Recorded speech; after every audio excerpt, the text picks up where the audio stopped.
Welcome to Reading Rural, y'all, where we talk about all things rural YA literature and to the rural authors who write it.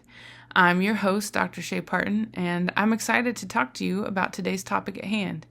If you're a teacher, student, or community member in a rural community, my hope is that the content here honors you and your experiences by discussing and analyzing books that can serve as a mirror for you. If you're an urban or suburban teacher, student, or community member, this series is for you too, and I hope that it can provide nuance to the stereotypical depictions of rural people so often seen in popular media. So come on in, and let's get to it.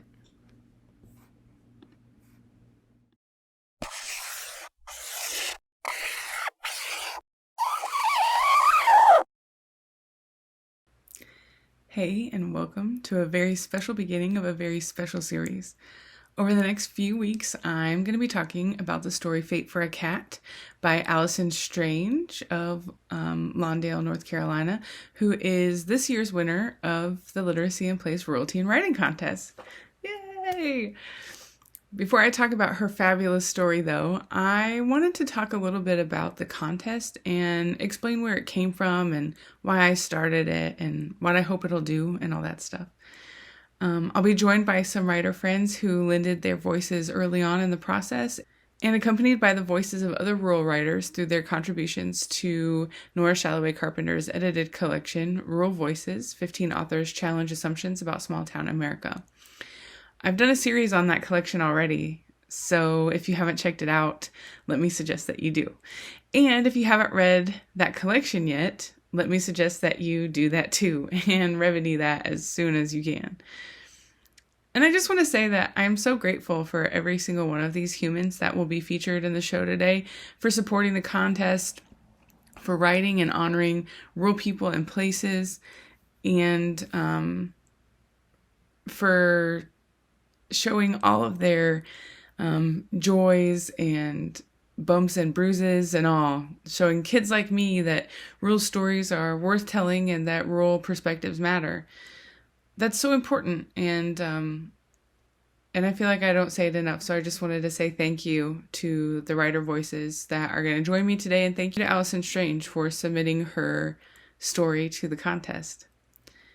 First, let's hear from Nasirak Rainey Hobson and Ashley Hope Perez, two authors whose work challenged the notion that rural America is a white monolith. In Rural Voices, Hobson writes about how her writing works to prove her existence. She says, "Most of the people I've met in the lower 48 believe that my people, the Inupiaq people, do not exist, that we are a fictional culture of smiling, round, fur-clad cartoons pretty much at the same level as Cyclops and Amazonian tribal women. Even now, in ordering goods online, we are told that they don't ship to foreign countries or are met with silent disbelief over the phone that anyone, actually lives so far up north. Isn't it just ice and snow and polar bears? I guess it's not surprising that as a mythical being, I would gravitate toward writing. It's as if putting my words on paper proves our existence, every sentence and paragraph, a string of evidence." Perez writes, "By the time I went to college, I knew how to put my accent away, and I avoided mentioning where I was from. I was ashamed. Once, a professor told me, 'There's no way East Texas produced a mind like yours.'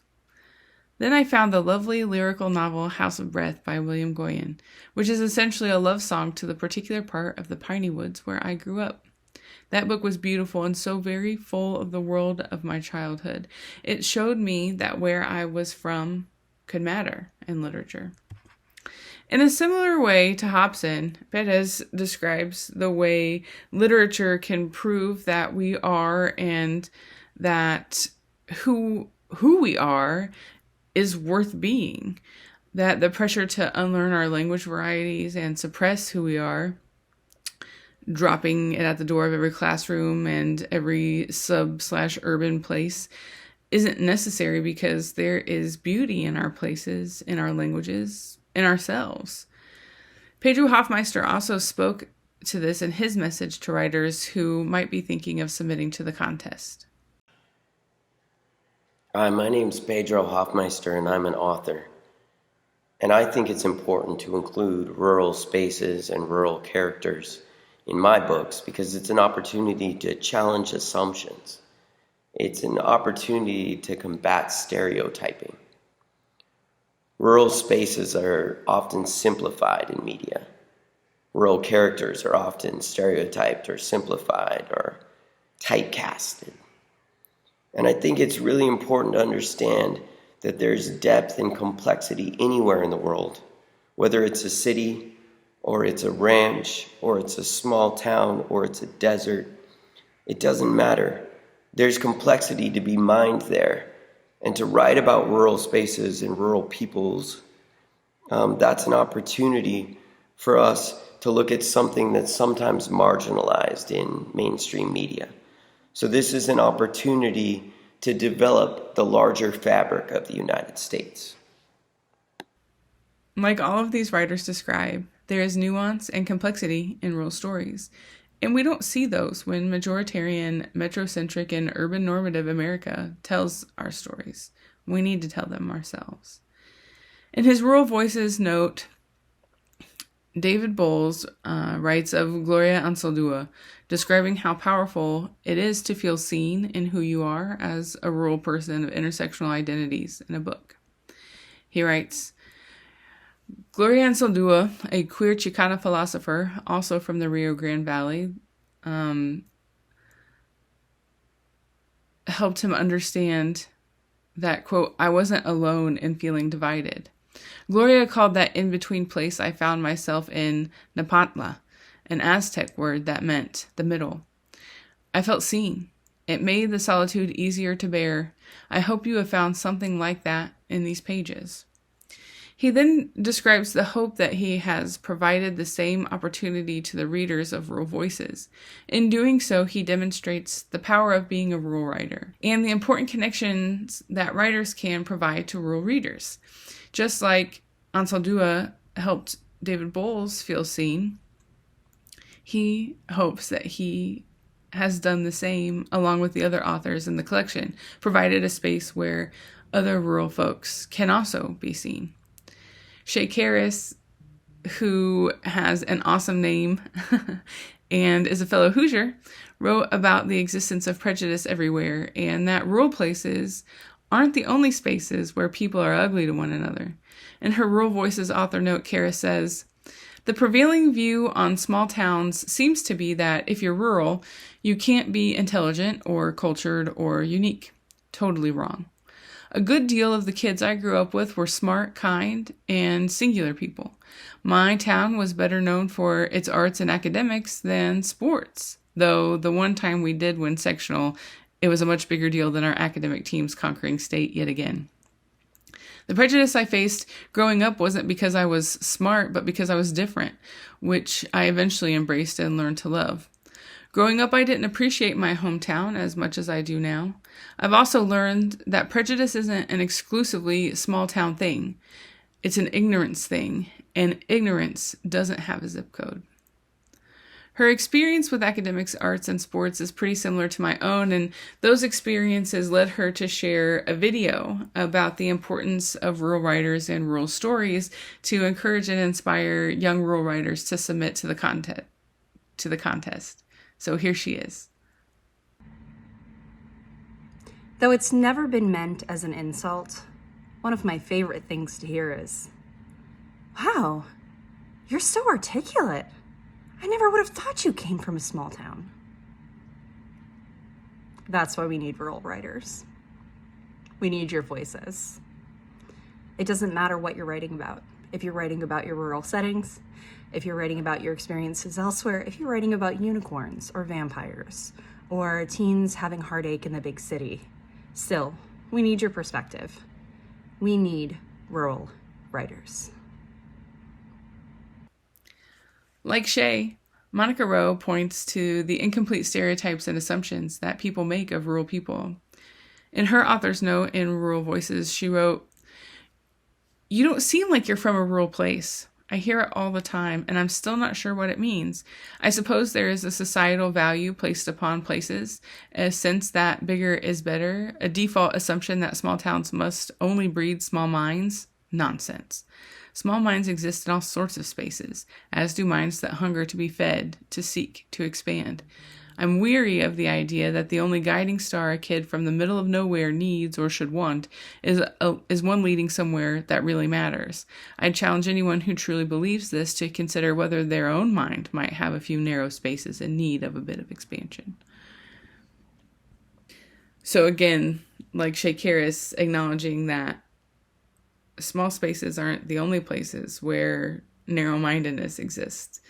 Just like ignorance doesn't have a zip code, neither does the narrow-mindedness that often contributes to the kind of ignorance that Shea Harris was referencing. David McGinnis Gill also writes about the importance of disrupting assumptions, especially of rural kids in classroom spaces. And this passage gives me goosebumps every single time I read it, because I wonder how many times such an assumption was made about me and how many times I made the assumption about my own students. He writes, "When I got there an hour late, muddy and soaked to the bone, the teacher marched me to the back of the room. There she made me wipe my arms and face and told me that the next time I showed up late or dirty, I would be sent to the principal. Then she demanded an explanation, and I knew there was no way to explain a busted-down termite truck, a mama who worked nights at a yarn mill, a daddy who sobered up Mondays, and how hard it was to walk to school when you couldn't afford luxuries like a raincoat or an umbrella. So I gave her no answer, just a long, silent stare, that she only ended when she muttered, 'White trash,' and sent me to my seat. I always knew that we were poor, even among country people, but until that moment, I didn't know how much it mattered to others, even the people we were supposed to trust." I just feel this one right down into my bones. And I hope that this writing contest and the pieces that these authors wrote in Rural Voices help expose some of those assumptions, like the ones that David McGinnis Gill's teacher was making. And last but not least, the guest judges from this year's contest, J.R. Jameson, author of Hillbilly Queer, and Vita Bybee, who has 2 pieces in Rural Voices, talk about how our everyday experiences both do and don't, and can and can't, inform our identities and writing, and that all of those are okay. Storytelling has played a critical role in how I see and understand the world around me. Some of my earliest memories include Saturday afternoons on the porch at my Big Mom and Papa's farm, listening to my aunts and uncles and cousins carry on about nothing more than the happenings of the day. This taught me a ton about dialogue and human interaction, but also how to find my own voice, and I channeled all of that into writing. But growing up in a rural community, what no one told me is that writing could be a career. But as an adult, I met other writers who steered me in the right direction and helped me make connections. And guess what? You don't have to live in New York or LA to tell the stories that live in your heart and mind. You can do it from anywhere. Whether you're in Julian, California, my hometown of Callan, Indiana, or any place in between, your voice matters, and the story you have to tell could change the life of someone else. Bybee writes in her author note for Rural Voices, "Spending some of my early years in rural Idaho, I grew up loving potatoes. I still do. They are my not-so-secret guilty pleasure. Guilt because my affection for potatoes and small-town American food had some people telling me I was whitewashed. When I was a teen, people joked that because I didn't eat rice every day, I wasn't a real Asian. I heard this so much I started to believe it. Over time, I came to realize that I'm not what I eat. My identity is much more complex, and it's okay to have a soft spot for casseroles made from tater tots and cheddar cheese while also appreciating the time-consuming process of making a Shanghai soup dumpling. Rural identities are layered and complex, and I think all of these authors' notes and the videos from folks who shared their voices and lent their support to introducing the contest show that. What these folks reinforce for me, and hopefully for you, is that you don't have to be from a city to be a writer, and that rural stories and perspectives matter, and rural stories deserve to be told. All of this is why I started this contest. In order for students to have rural stories as mirrors, we have to have writers who are writing them. For rural young folks to feel that their identities are valid and worthy of being, and their cultures worthy of sustaining, not statically, but dynamically through growth and evolution, they have to and deserve to see them on the page, on the bookshelves in their classroom libraries, their school libraries, their local small town libraries, and in the general landscape of publishing writ large. Like, this matters. They matter. And that's why I started this contest. So now for a little backstory about how this got started. I wrote a piece for the Montana English Journal, which is linked in the description below in the show notes, where I talk about the importance of students reading and telling rural stories. I had been toying around with the idea of doing some kind of writing contest, but I did not know the first thing about getting one started. I never entered one myself, and I never organized one, so I was a bit at a loss and decided just to let it marinate in the back of my mind. The piece featured rural voices, and I had met Nora Shalloway Carpenter and shared it with her. And so I get an email from her asking me if I considered doing such a contest for rural young writers. Talk about a sign from the universe, especially since we just met at UNLV's YA Summit not long before this. So I told her, yeah, definitely. I thought about it, but that I had no idea how. And so then Nora ropes in Rob Costello, who also has a piece, an amazing piece in Rural Voices, and is a writing tour de force himself. And they become my sounding board and the wind beneath my wings. I still have a bunch to learn and continue to bombard them with questions on the regular, which they are ever gracious and supportive to answer. And so here we are. The Literacy in Place Rural Teen Writing Contest was born and is now gearing up for its second cycle. And honestly, it's kind of hard to believe. I'm beyond grateful for Nora and Rob. Thank y'all so much.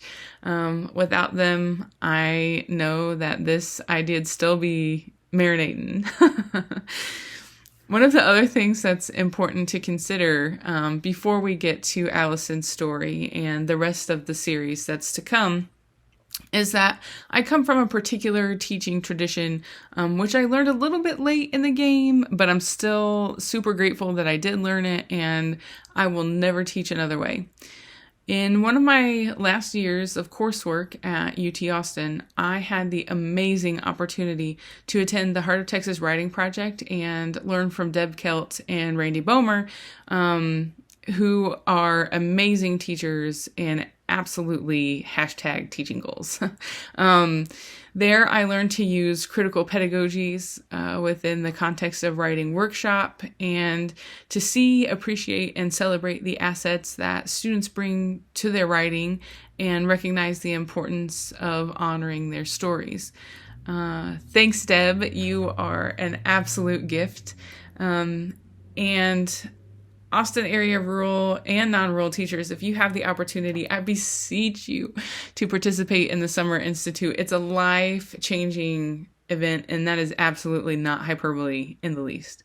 I'll put a link so you can find them, the Heart of Texas Writing Project, in the description below in the show notes. And I just want to say that if you don't know much about writing workshop, there are sort of different approaches to it, and the approach that I have found to be most powerful in my classrooms is workshop as it's outlined by Randy and Catherine Bomer in books like Randy's it's behind me, Building Adolescent Literacy in Today's English Classrooms. Catherine Bomer's Hidden Gems is incredible. They wrote a book together called For a Better World. That is also an incredible book. I highly recommend all of these because, and attending a Summer Institute if you can,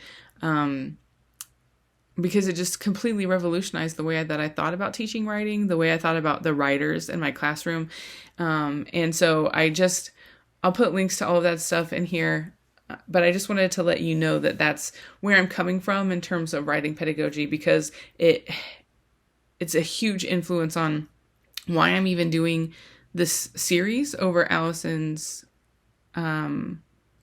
short story and how I'm going to talk about it. The reason that this is important to know is because I'm going to be running this series in the same way I do every other series, looking at every other author's published work. Allison Strange is a writer. Full stop. She's a writer. And she's a published writer. Full stop.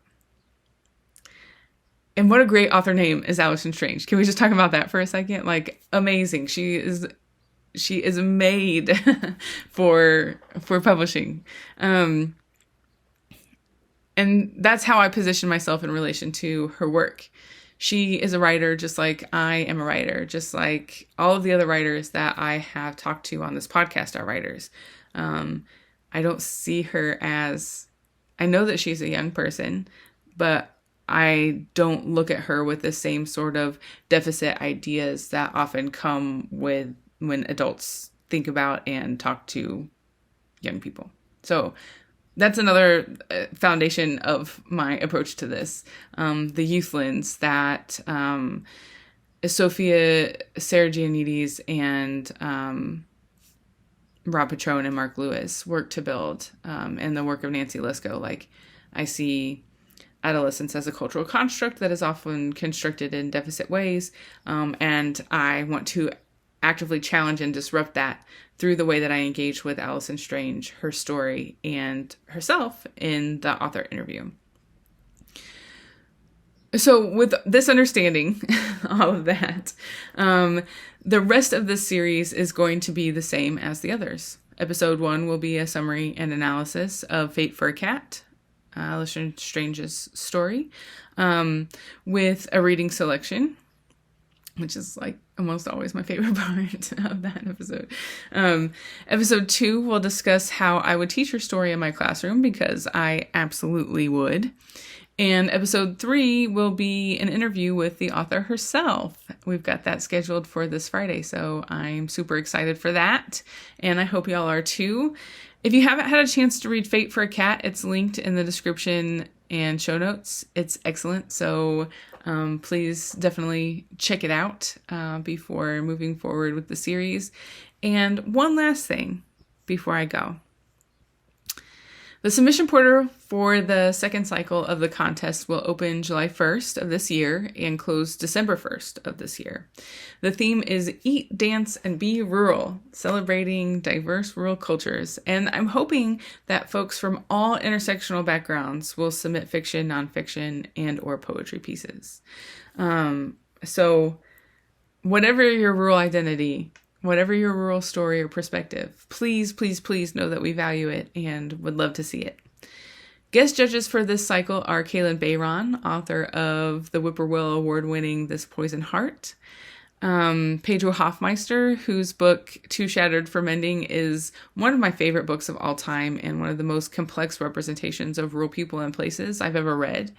And our most recent Reading Rural Y'all guest, Tarina Elizabeth Bell, whose short story collection, Tell Me What You See, is some of the most powerful experimental writing I've ever read. All have been guests on the podcast, and all are rural.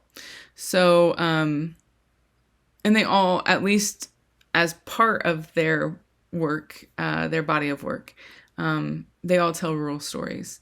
So I'm so excited that they're helping out, and looking forward to hearing all of the great things that they have to say about the submissions. The prizes. First prize will receive a classroom set of Air by Monica Rowe, which is, oh my gosh, that book is so good. Monica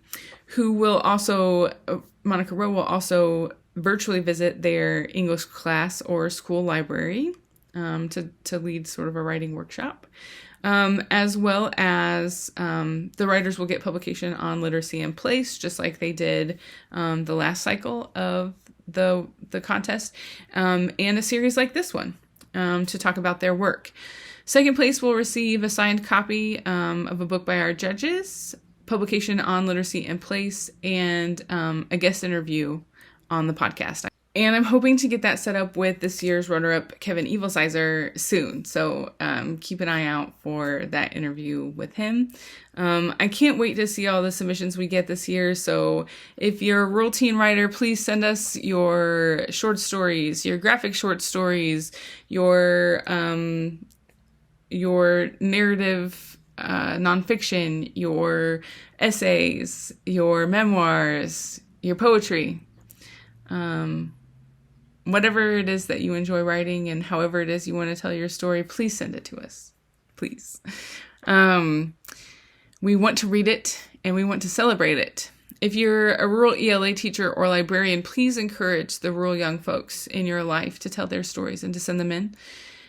And please reach out if you have any questions about the submission process or anything. I'd be happy to answer them however I can.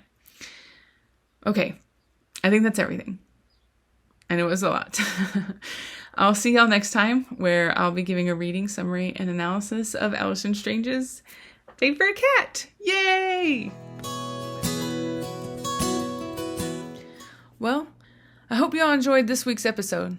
If you like what you heard and want to support the show and keep it a viable endeavor for me, it'd be great if you would like and comment on the YouTube episode. You could talk about what you liked most or what you walked away with. It'd also help if you'd subscribe to the channel. You can also head over to the Support Us page on the Literacy in Place website. There you can learn about all the different ways you can support this work. Like, you can like and follow the website itself, find out where to engage with us via social media, and go leave us a review on Apple Podcasts. Or you could shop our storefront on bookshop.org to get the book featured in this episode or any other books that catch your eye. You could also buy us a coffee at coffee.com and donate once or set up a recurring donation. All of this would be immensely helpful in keeping this show going. So thanks a bunch for doing what you can. Well, that's it for this episode. Until next time, y'all come back now, would ya?